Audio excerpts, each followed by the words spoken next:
lovely day, lovely day, lovely day, a lovely day. Ooh, did not look at you, and the world's all right with it. Ooh, just wanna look at you. It's gonna be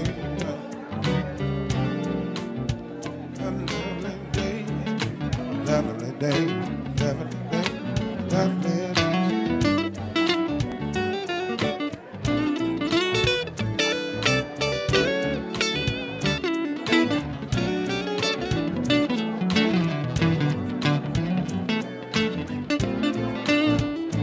Oh, just wanna look at you, yeah. The world's all right with me. Just wanna look at you, then I know it's gonna be a lovely day.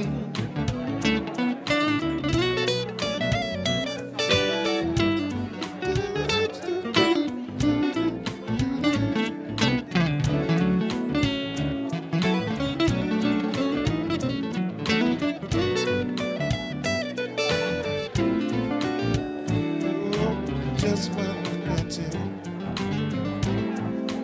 then the world's all right with me. Yeah. Oh, just wanna look at you, yeah. Then I know it's gonna be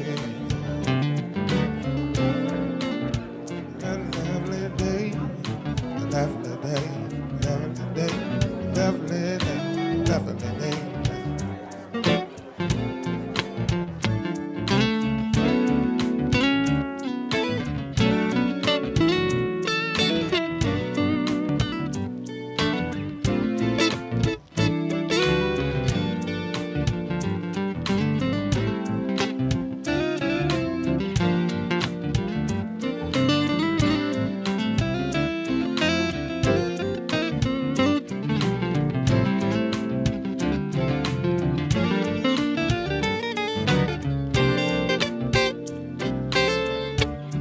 When I wake up in the morning, yeah,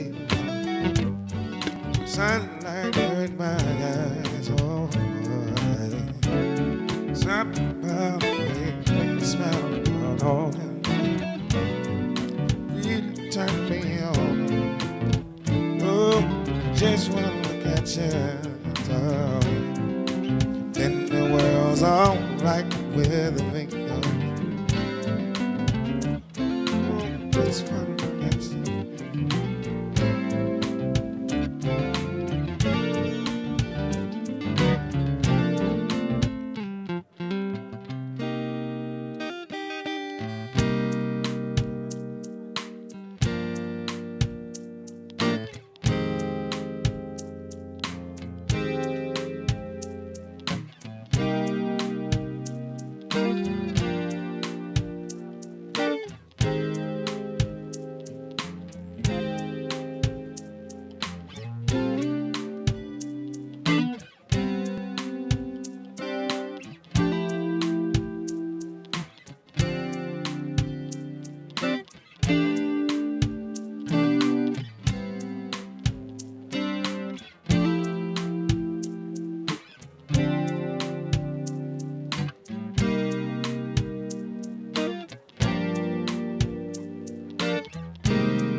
We're going to get started in 5 seconds. Yeah, need some audio. Testing, testing. Are we good?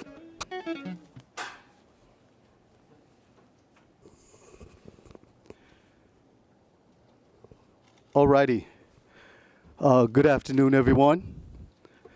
Welcome to the MTA Department of Diversity Council's Black History Month celebration. We're certainly glad that you're able to join us today. We have a wonderful program in store for you, and we hope that you enjoy it. Before I begin, I just want to recognize a few folks, a few executives in the room that are not participating in the event. I see Craig Cipriano, head of New York City Transit, Michelle Woods, Auditor General, Pat Warren, Chief Safety Officer, Paige Graves, General Counsel. These are the folks I see. Maybe later on, I put my glasses on, I could recognize other folks. Danny DiCrescenzo, okay, thank you very much. All right, thanks for the help. It's always good to get help from the audience. And yes, Q, Kumel, yes, thank you. So anyway, as many of you know, we celebrate Black History Month annually to recognize the contributions that African Americans have made to this nation and in fact to the world. African Americans have contributed greatly to society in the fields of art, science, politics, government, sports, entertainment, you name it, every field imaginable.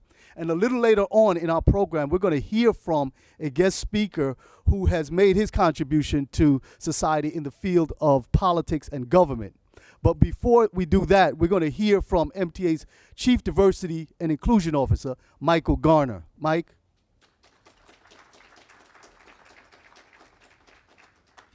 Afternoon on this very, very great day, Black History Month.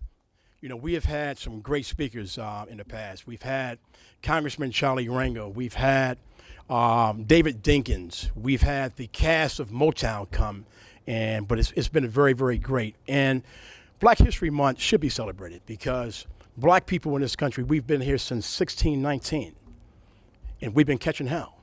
But guess what? We are still standing. We were still standing. And if there was ever a moment in time that we should talk about black empowerment and black achievement, it should be now. We have a black speaker in the State Assembly. We have a black president of the State Senate. We have a black speaker in the City Council. We have a black mayor in the greatest city in the world. Greatest city in the world, New York. And we also have our guest speaker, who's been a great friend of mine. But first, I just want to introduce someone, J. Shell Walker, who is the grandson of a civil rights icon by the name of the Dr. Y.T. Walker, former pastor of the historic Canaan Baptist Church in Harlem. That's Dr. Walker's granddaughter, J. Shell. And she is on the staff of the Honorable Brian Benjamin, and she's keeping the Walker name alive when it comes to public service. And Dr. Walker had an uncanny ability of taking the scripture and taking a black experience and taking music and wove it into one. And one sermon that he talked about that's still in my mind is that when the Roman soldiers forced Jesus to carry his cross, there was a person walking, and those soldiers made him go over and help Jesus carry his cross. And that was Simon of Cyrene, a black man. A black man. My question to you is, whose cross are you carrying? Whose cross are you carrying? We talk about Dr. Y.T. Walker, who was installed by Dr. Martin Luther King in January of 1968. And unfortunately, Dr. King went to Memphis because he was carrying a cross of the sanitation workers who were protesting for a living wage. And Dr. King flew in on Wednesday, and he gave a rousing speech at a church that night.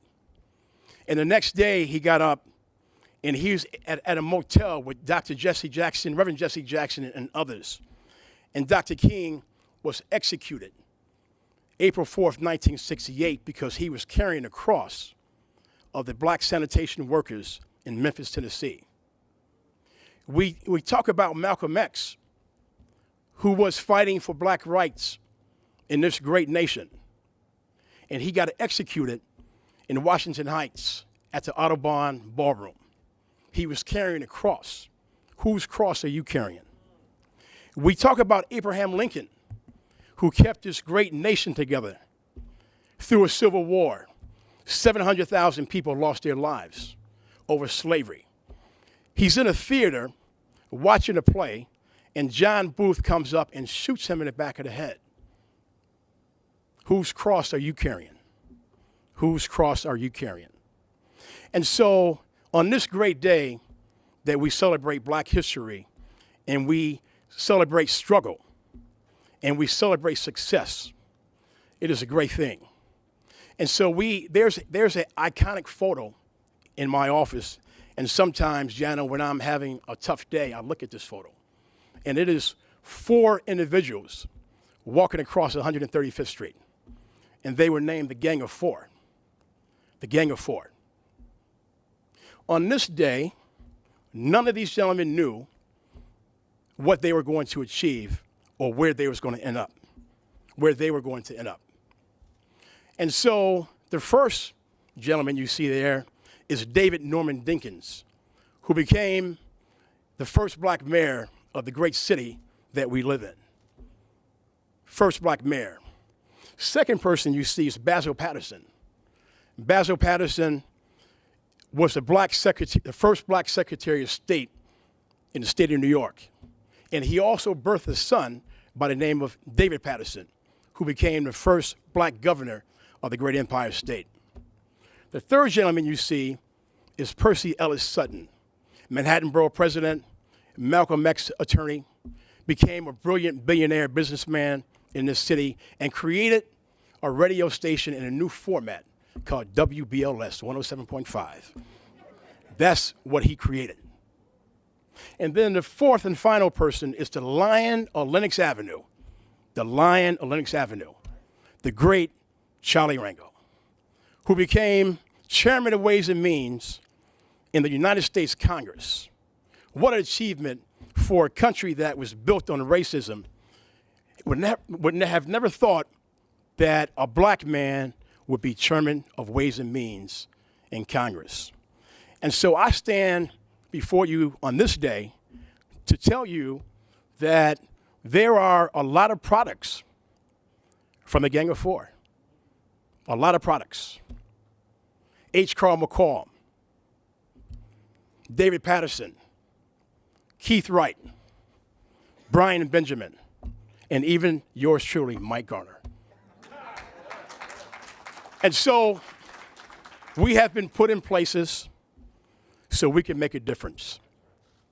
My staff, and many of them are in this room today, they come in and they fight for equity.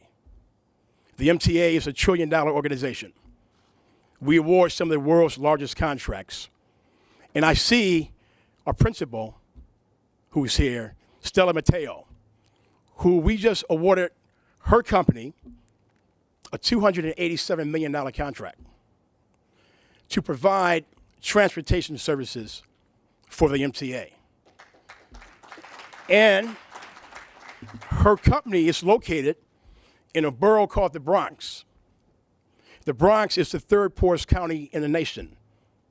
Not the state, not the city, 3rd poorest county in the country. And for us to be able to take taxpayer-driven contracts and award it to an Hispanic-owned company in the Bronx, there's going to be a great thing, and it's a win-win for everyone, because she's going to hire people who look like me and you, that look like me and you. And the Honorable Brian Benjamin and I, who go back a long time, my former state senator, let me tell you this, right, because it's personal. When Eric Garner, my cousin, got killed by that officer, and after all the marching and protests, then what? Then what? Well, this gentleman, who was my state senator in Harlem, authored a bill that now makes it illegal for any law enforcement officer to put anyone in a chokehold. And guess what happened? That bill passed in New York State Senate without one objection. That's called effective leadership. And so as I leave and sit down, my question to you is, whose cross are you carrying, and who's carrying your cross?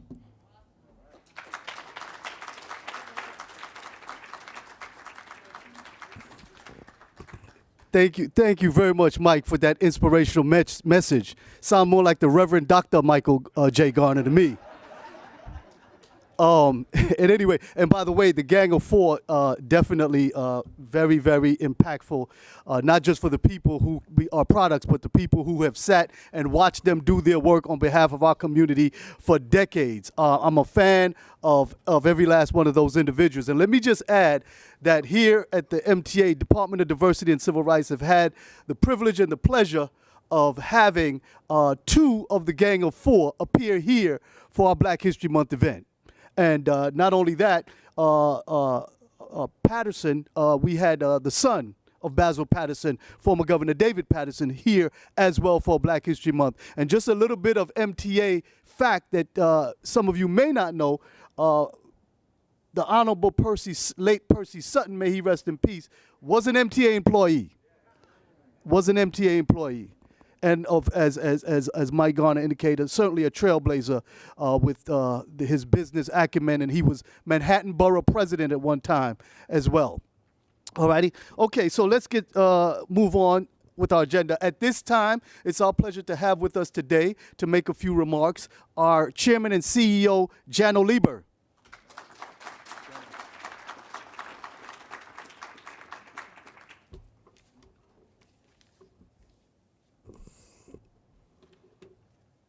Thank you. It's great to be here, and it's especially great to be here with the Lieutenant Governor, who became a friend as we were working together on projects like the 2nd Avenue Subway and so many others. But it's great to be here with all of you. You know, there's a famous concert, you can pull it up on YouTube, called The Tammy Show, where James Brown gave a performance that was so good, the Rolling Stones refused to come out after him. I sort of feel that way following the great Mike Garner.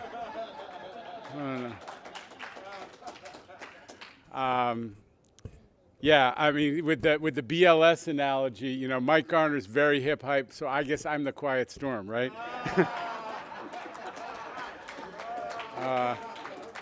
All right. So I am Jano Lieber, the MTA Chair and CEO, and it is not just an honor to have the Lieutenant Governor here, but it's an honor to be with all of you because the MTA, both because of who we are and who we serve, is deeply connected to Black History Month. There's no way you cannot recognize that connection of our history and who we are and who we serve. But transit history in general is Black history. People don't know this. Back over 100 years ago, Granville Woods made subway travel possible. The whole system that we operate is possible because of Granville Woods, an African-American, who patented the third rail powering system that we use to this day.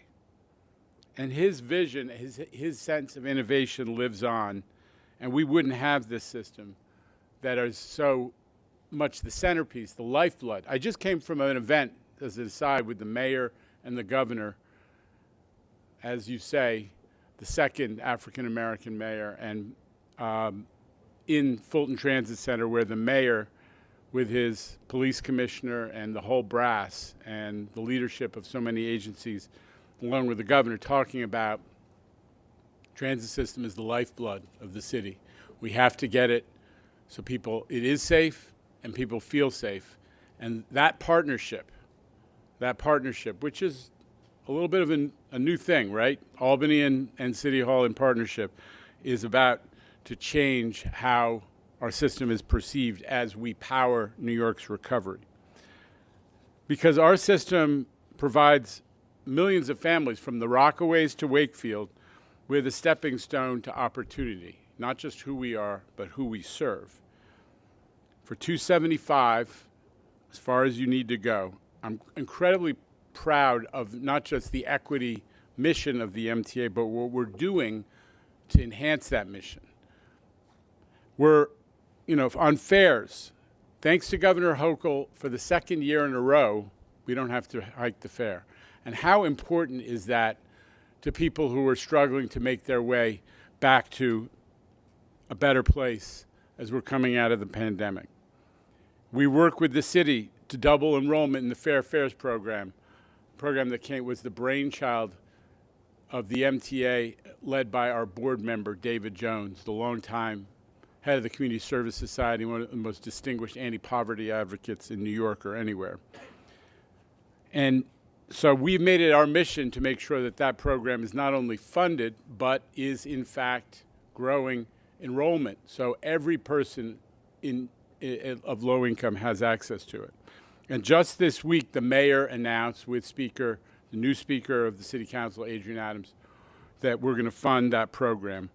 At the same time, we're doing a whole mess of exciting fare promotions. Again, mission, transit, equity.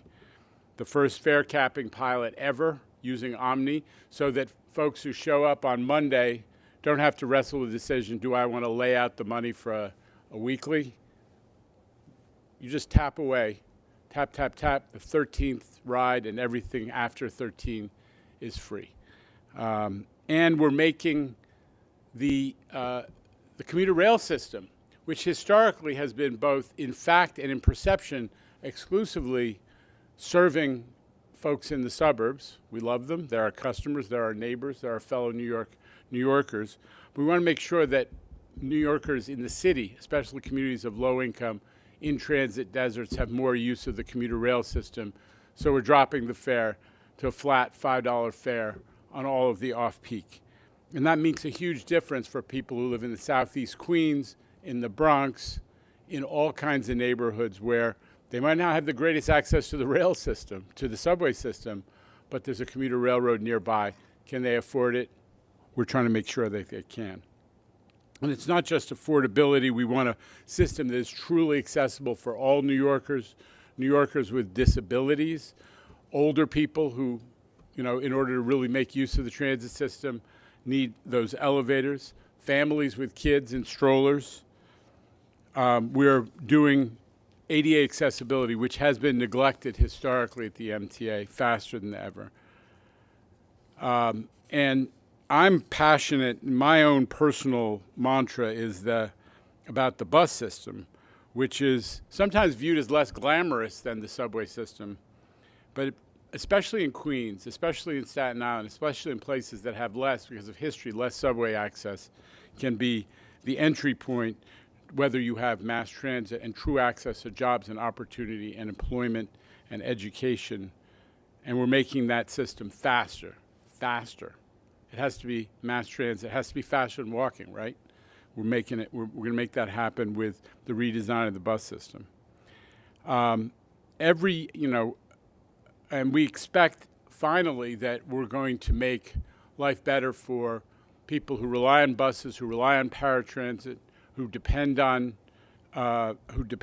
emergency vehicles to get around with our congestion pricing system, which is headed towards completion, actually approval by the federal government, hopefully at the end of this year, and implementation next year. This is an incredibly exciting moment for mass transit and the transit equity agenda in general right now. Again, our mission to serve creating a more egalitarian New York, because we all know that it is not evenly distributed, that opportunity is not evenly distributed in our city, and that transit is a huge variable in our ability to access opportunity. And then there are the big projects, the ones that Lieutenant Governor and I got to know each other about. There's the Second Avenue subway, the most transit dependent, one of the most low income black and brown communities in New York.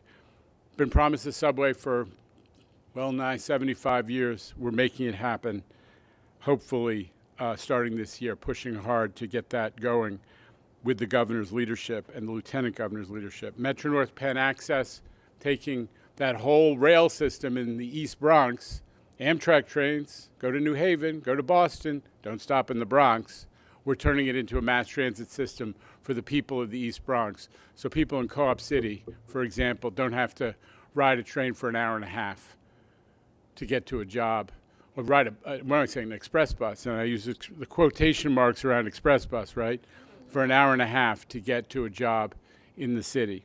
That's real transit equity if they can get to a job in Manhattan or even north to Westchester and Connecticut in 30, 35 minutes.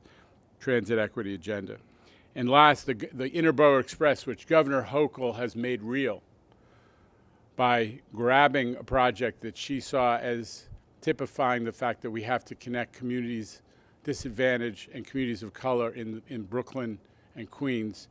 And what better way to do it than use a rail line sitting there virtually unused right there in the middle of our city.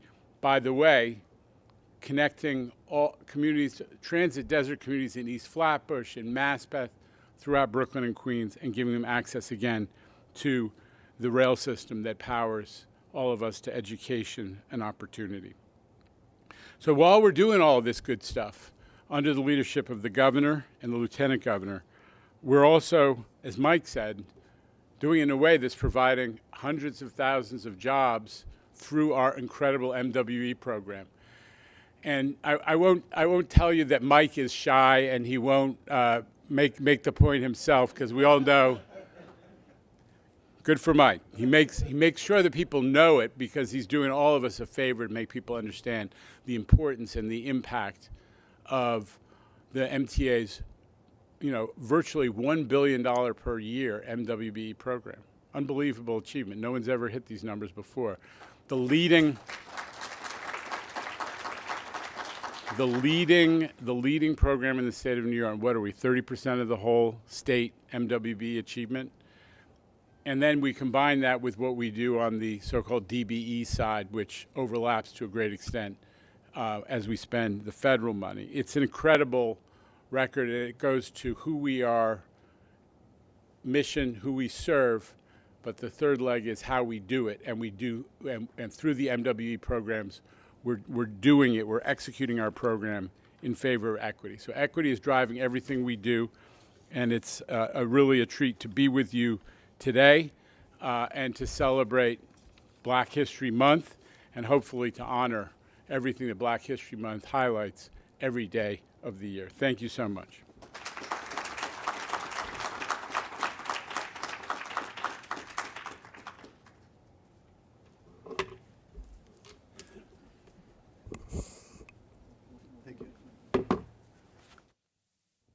Thank you very much, Chairman Lieber, for that informative presentation or remarks. I notice we have with us the president of Transportation Diversity Council, Mr. Dwayne Sampson. I just want him to acknowledge him and wave so we know who you are. Thank you very much for attending, Dwayne. Appreciate it. Alrighty, at this point, we're going to move to our keynote speaker. And today's keynote speaker is Lieutenant Governor Brian Benjamin. Now, Lieutenant Governor Benjamin was appointed to the position back in September of 2021 by our governor, Kathy Hochul. Prior to that, he worked in the New York State. He served in the New York State Senate since 2017, representing District 30, which encompasses Harlem, East Harlem, and the Upper West Side. Now, while in the Senate, he was the chair of the Budget and Revenue Committee, as well as a senior assistant majority leader. Lieutenant Governor Benjamin has sponsored or has been behind several bills or acts, such as the Tenant Protection Act of 2019, as you heard from Mike Garner, the Eric Garner Anti-Chokehold Act, the Less is More Act, which I believe deals with issues dealing with the New York parole system. And of course, he has a background in business and finance. He was sponsored into law the New York City Rainy Day Fund bill.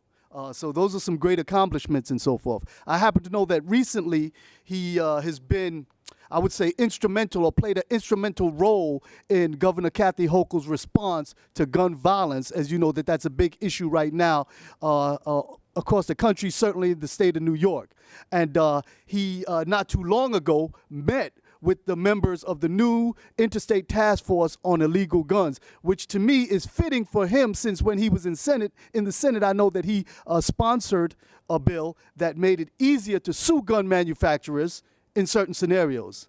He's a graduate of Brown University and Harvard Business School. He's a dynamic and a committed public servant, and we're certainly glad and proud to have him here with us. So please join me in welcoming to the MTA, Lieutenant Governor Brian A. Benjamin.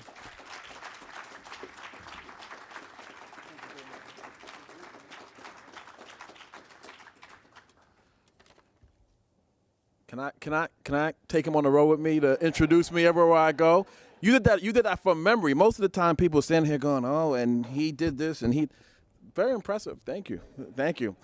First of all, I just want to say it's a pleasure to be here. I cannot thank you all so much enough for allowing me to say a few words. Just yesterday, we just had a Democratic convention, and so I was on a big high, giving a big speech, and I thought I'd just come give a very calm, easygoing speech, and then Reverend Michael Garner got up and spoke. He claims he's the Chief Diversity and Inclusion Officer for the MTA. I don't know, Jano. I think he's doing something else on the side. Chaplain, yes.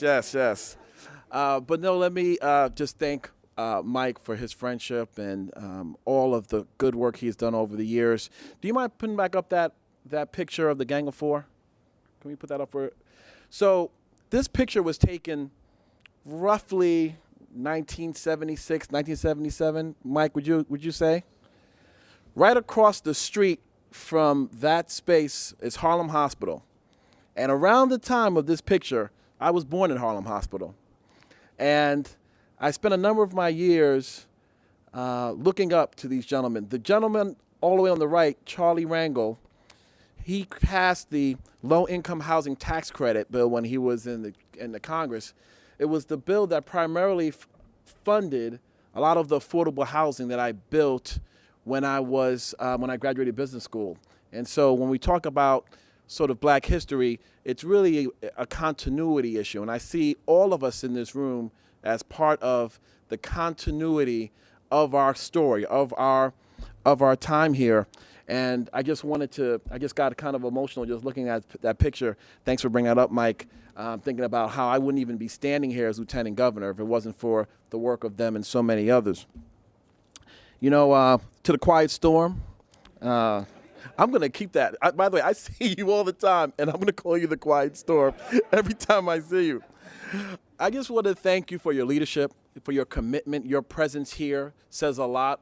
You know, a lot of times organizations at the top, they give you these fancy words and speeches about how they believe in diversity and they believe in inclusion, but then whenever it's time for diversity and inclusion, they're never around. But you, Jano, you really have shown yourself to be a true partner and a true friend. I really appreciate the comments you made on the Fair Fares program, really talking about the history of this and how we need to fund it fully, and really stepping up and putting yourself out there. I want to thank you for that, because when you talk about equity, you can't talk about equity without talking about mass transit. It's part of the reason why I'm here. You know, I spent my first years when I can remember living in Canarsie. I was born in Harlem, but we moved to Brooklyn.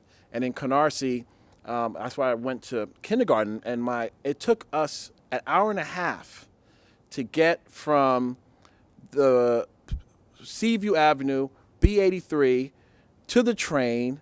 Then my mom dropped me off to school. Then she had to get back on the train to go to work at Barclay Street and then come back and pick me up and do it all over again.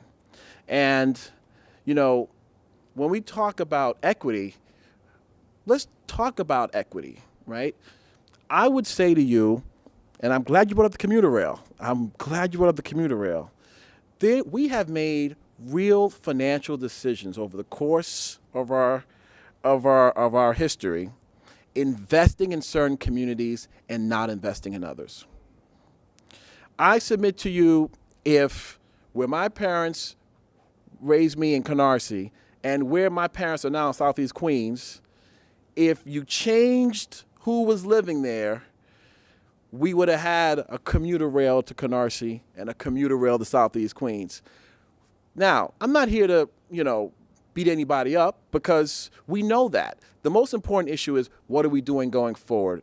And I'm excited to know that when you talked about the $5 commuter rail, there are people like when I was growing up, people like me, who I used to be, who will get the opportunity to not have to get on the bus. First of all, wait for the bus, which, by the way, I'll come to that in a second. Wait for the bus. Take that to 179th Street. I'm going through my history now, because I want to make this real, because when I sit in rooms and we talk about how we're going to spend a $216 billion budget, I like to bring my personal perspective to the table. Wait on that bus. Then you get to the F train. Got to wait for that. Get on that. It's packed. Now, let's not talk about COVID. This was pre-COVID. Just think about all of the inequities and the sort of the complications that just get created before people even get to work. And then when we get to work, it's a whole other story. But let's stay focused on mass transit. It is important, as we make these decisions, that we are thoughtful about the consumers who we're trying to assist. And I am a big believer that when we talk about making sure that everyone has a seat at the table and everyone's included, that we actually think that through in the finer points and the finer details. Thank you for some of the things that the MTA is doing to move forward. I really believe that when you talk about the commuter rail and making sure that folks who live in Southeast Queens get access to that, that's a great thing. I also think we need to focus on high-speed buses. We can have faster bus service in the city that would create easier opportunities for people to commute. The Interbrow Express, which we all are talking about now, and I'm really excited that Governor Hochul has made this a key priority. There are people who couldn't commute in between Brooklyn and Queens, just a couple of stops. Flatbush, Brownsville, who will, once we get our act together and get this done, will be able to commute. Jobs. When you think about economic development, it shouldn't all be centered in Lower Manhattan. Part of the reason why that's the case is because it's very hard to travel across the city, and we're helping to do some important things to get there. So let me say a couple of things. First of all, when I first got elected to the Senate, I was so excited to finally see the other side of Michael Garner, because I saw the Harlem side, the Canaan Baptist Church side, the 100 Black Men side. But when I got to the Senate, it was Michael Garner came to my office and said, "Oh, I'm so glad you're here. Let's start talking about some of these contracts. Let's talk about the MWBE program. Let's talk about the MTA Small Business Mentoring Program." And I was able to work alongside him and so many others to try to help get more money to enable contracts like yours, right? Because I know when you get that contract, you're going to hire people from our community. Other small businesses are going to benefit because of you. And that's what I am so excited about. Because one of the things that we always talked a lot about in the Senate was the issue of the disparity within the disparity. Sometimes, and I love the numbers, we exceeded MWB goals over 30%, and we're doing well. But I want to make sure that we look within those numbers and make sure that groups within those numbers are getting their fair share of the number.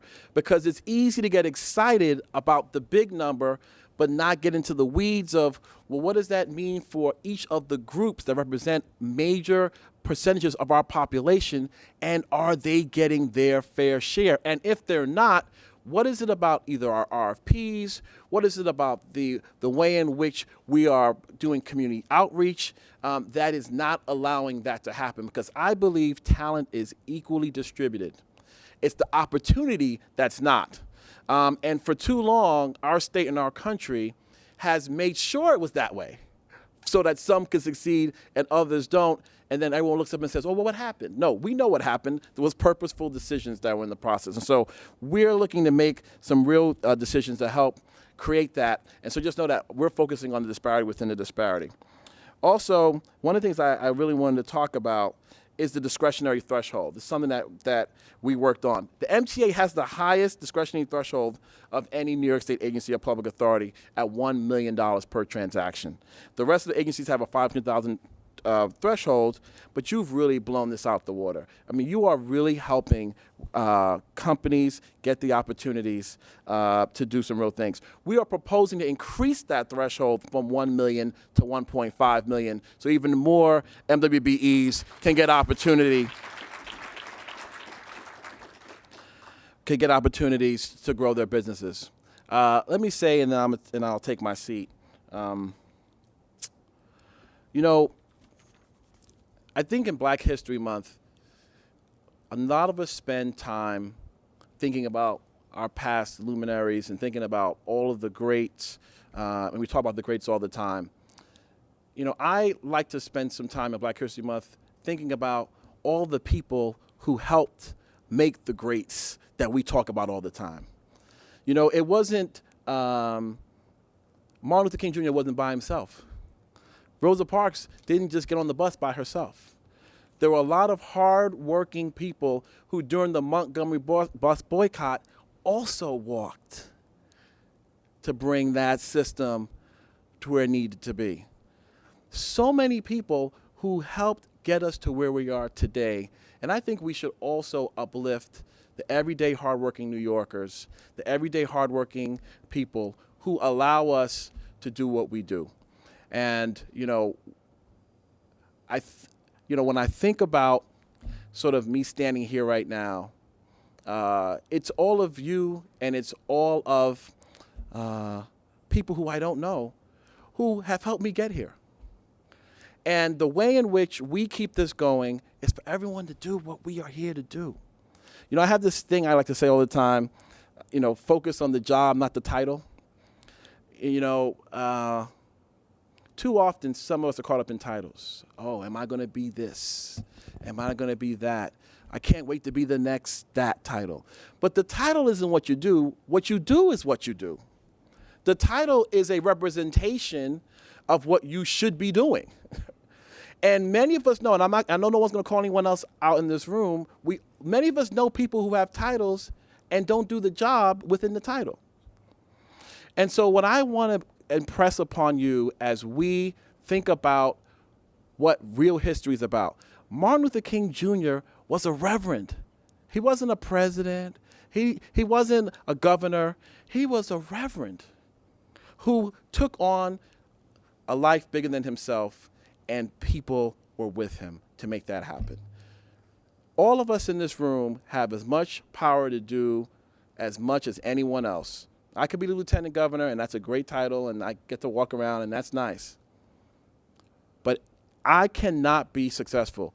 We cannot be successful as a people if everyone doesn't do their job and do it with passion and love and create opportunities for everyone else. That, to me, is how we celebrate Black History Month. That's how we celebrate Black History Month. You are a part of that. We are a part of that, and we will do it together. So listen, thank you for having me today.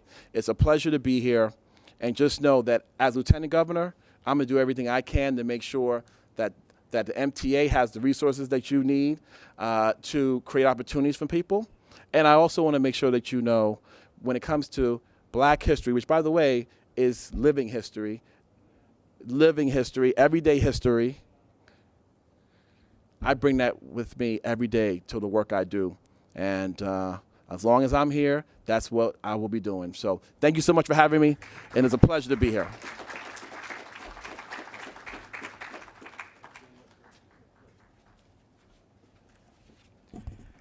Thank you very much, Lieutenant Governor Brian Benjamin. Let's give him another round of applause, please.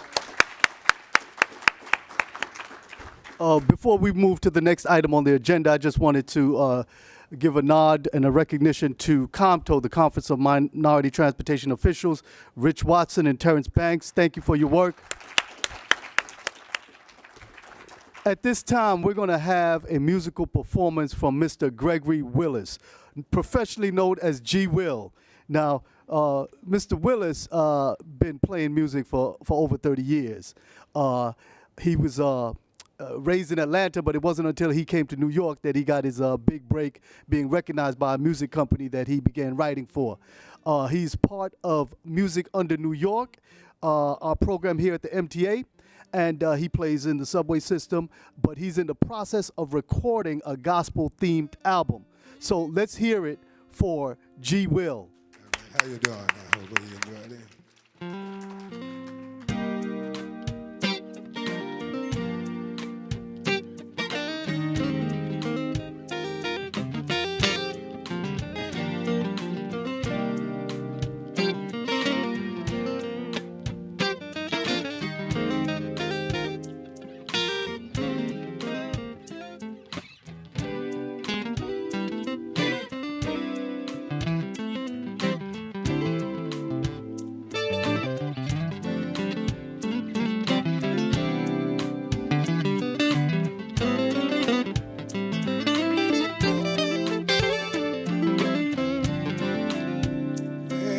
It's too hot, baby. Got to run for cover, run for shade. Too hot, baby.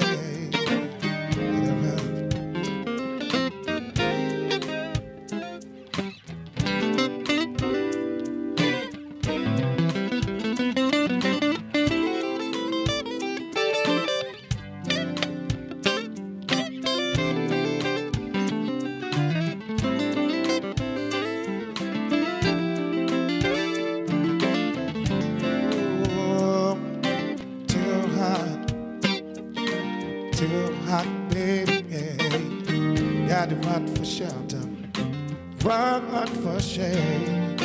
Too hot, baby.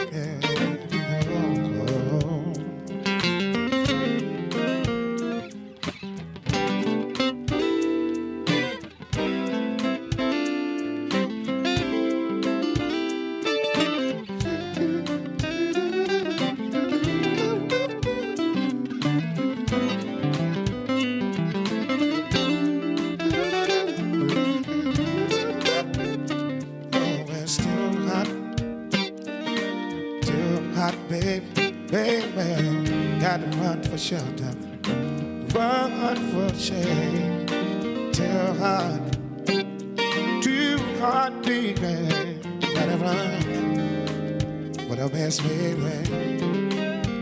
Oh, too hot.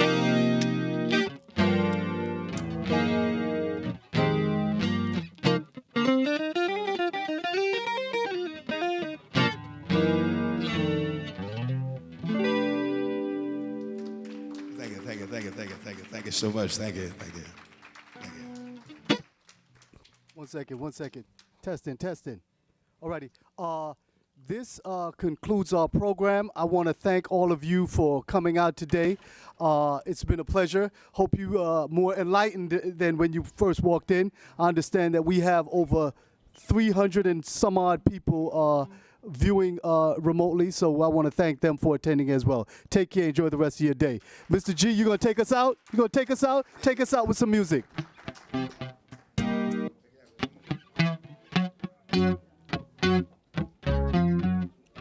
Thank you so much. Thank you so much. Thank you so much. Thank you so much.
by me.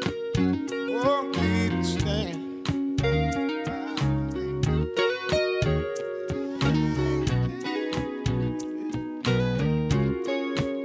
Got it where you stand.